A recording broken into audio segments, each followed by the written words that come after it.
วุฒิสมาชิกเทลเลสตั้งคำถามเกี่ยวกับการสอบสวนของ Doj ต่อเจพาเวล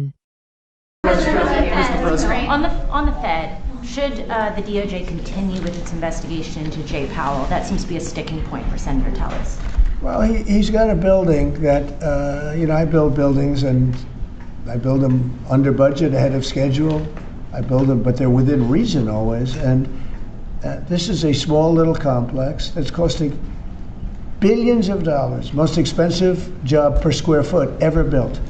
And it's a little complex. It's a little Fed complex. I built the hotel on Pennsylvania Avenue, and I built it for around $200 million, and it's bigger than that. They're spending many times that amount to do a renovation of a building. I've heard numbers as high as $4 billion. $4 billion to build a building. I could have renovated that building and fixed it up, made it beautiful for $25 million. They're going to spend close to $4 billion on it. So it's either gross incompetence or it's theft. Somebody's making money because you can't spend. It's more per square, and you have half a building there. You have the structure, you have the exterior skin that they're not changing much.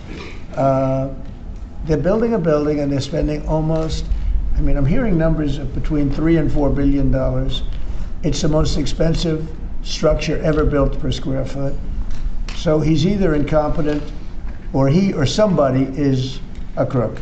And we'll find out. Mr. President. Thank you, Mr. President. On Minneapolis, on Minneapolis, Governor Tim Walz recently likened the conflict on the ground to Fort Sumter, sort of implying that this is the beginning of a civil war. Do you agree with that characterization? Do you feel like there's a civil war brewing? The governor said that? Governor did. Well, does he know what Fort Sumter was, or do you think somebody wrote it out for him? No, this is, I was elected on law and order.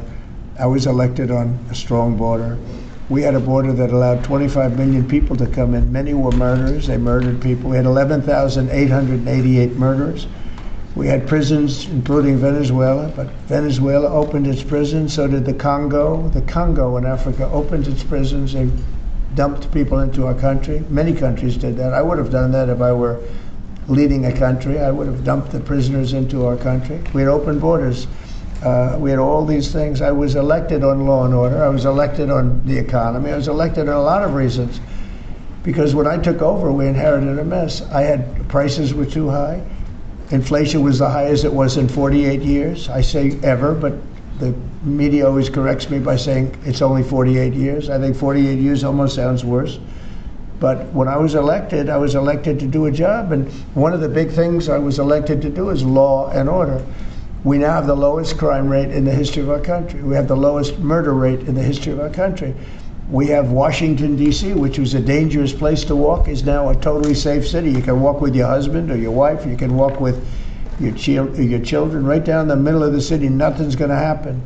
We did a great job. We had the National Guard. We have soldiers. We have people that nobody's going to mess with. And we've taken out. Remember, it's not just that.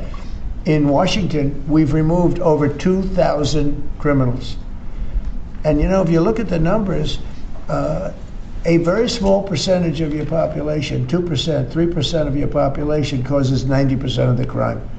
So when you move it's amazing how that works. But the criminals go over and over and over again. So 2 to 3% of your population can cause over 90% of your crime. So it's not that complex. We moved 2,000 people out of Washington. We brought them back to their countries where they came from. They came through open borders by sleepy Joe Biden. And I will tell you, Washington is safe. If you look at New Orleans, as you know, we went there about 4 weeks ago. I was with the mayor of New Orleans last night. He was at the premiere, and she was at the premiere. She was great.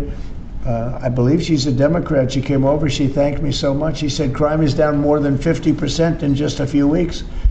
And you couldn't even walk down the street in New Orleans. It's so bad. And now they let us in there, and she is thanking me so much, so profusely. She was great last night.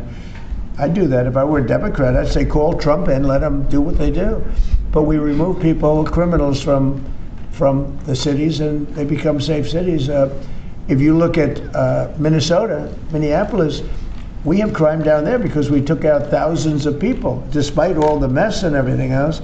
But do these people really want to have rapists? Do they really want to have drug dealers and people from prisons and murderers, do they really want to have them in the community? It's really insurrectionists and agitators, and they're paid. And you can tell a lot of reasons. Number one, they're professionals, with their mouth. But they're also, you look at the signs are all professionally made. They have signs that are gorgeous. In fact, I want to get the sign because I need a lot of signs for different things, and I want to find out whoever does their signs, they do a beautiful job. Everybody has this beautiful sign with brand new wood. It's like leather panels. They have a leather handle on the bottom.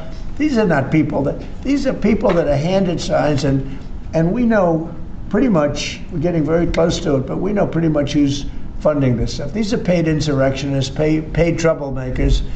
But I was elected by a landslide. I won every swing state. I won the popular vote by a lot. I won everything. And I was elected by a landslide on law and order and on strong borders. We had a border that was so bad, so open, where 25 million people came in over a period of 4 years, and now nobody comes in. Nobody even tries to come in. And I can only say, I think we'll say it very plainly, elections have consequences.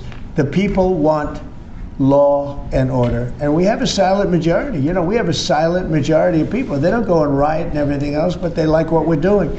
They like having a safe city. I get calls every single day. Every person I see working in the White House, people I don't know, many people work here, and they say, I'd like to thank you, sir. Why? You've made Washington so great. We walk to work. They walk to work. You people know it very well. You walk to work now. You used to take an Uber or a taxi or something, and you even felt like in danger there. Every person in this building, I mean, virtually every time I see somebody, they thank me. Because a year and a half ago, they lived in hell, and now they can walk to work, and they're totally safe. Nothing's going to happen. And if anything did happen, the person that did it would be living in hell for a long period of time. Thank you very much, everybody. เว็บไซต์นี้สามารถช่วยพัฒนาทักษะการอ่านและการฟังภาษาอังกฤษของคุณได้เป็นอย่างดี ด้วย AI ประโยคภาษาอังกฤษจะถูกแยกเป็นวลีสั้นๆที่เข้าใจง่าย คุณปรับความเร็วหยุดหรือย้อนกลับได้ตามต้องการเพื่อให้เข้าใจทุกประโยค เว็บไซต์รองรับการแปลถึง 20 ภาษาทำให้การเรียนรู้เป็นเรื่องง่าย เพียงพิมพ์ใน as.com ในเบราว์เซอร์ของคุณแล้วลองใช้ได้เลย